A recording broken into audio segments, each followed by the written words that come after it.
So Aditya college అంటే ఒక brand అని చెప్తున్నారు. దాంతో పాటు ఇట్స్ ప్రో ఫర్ ఏంటి క్యాంపస్ ప్లేస్‌మెంట్స్ అంటున్నారు. అసలు డిగ్రీ కాలేజ్‌కి క్యాంపస్ ప్లేస్‌మెంట్స్ ఏంటి?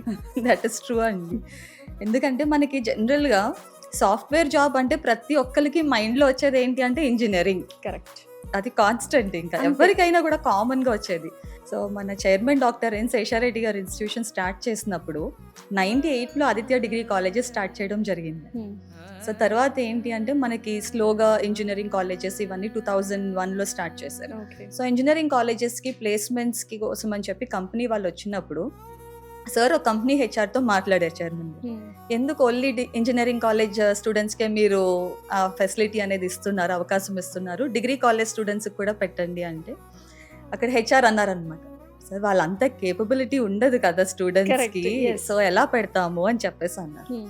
దానికి వెంటనే ఇమ్మీడియట్‌గా చైర్మన్ సార్ ఏమన్నారంటే, లేదు మీరు ఒకసారి మన డిగ్రీ కాలేజ్‌లో స్టూడెంట్స్ ఎవరున్నారో వాళ్ళని ఇటు రమ్మనండి ఇప్పుడు. ఓకే. మీరు ఏదైతే పేపర్ ఇంజినీరింగ్ స్టూడెంట్స్‌కి ఇస్తున్నారో ఏమీ చేంజ్ చేయొద్దు. సేమ్ పేపర్ మీరు డిగ్రీ కాలేజ్ స్టూడెంట్స్‌కి కూడా కండక్ట్ చేయండి అని చెప్పడం జరిగిందండి. హ్మ్. ఇమ్మీడియట్‌గా ఆ బ్యాచ్‌లో ఒక 200 స్టూడెంట్స్ వచ్చారు ఓకే. ఇంజినీరింగ్ కాలేజ్‌కి. హ్మ్. సో ఇంజినీరింగ్ వాళ్ళకి డిగ్రీ స్టూడెంట్స్‌కి కూడా సేమ్ పేపర్ ఇవ్వడం జరిగింది. 200 స్టూడెంట్స్ ఎగ్జామ్ రాస్తే దాంట్లో 150 స్టూడెంట్స్ నెక్స్ట్ రౌండ్‌కి సెలెక్ట్ అయ్యారండి. మన వాళ్ళు.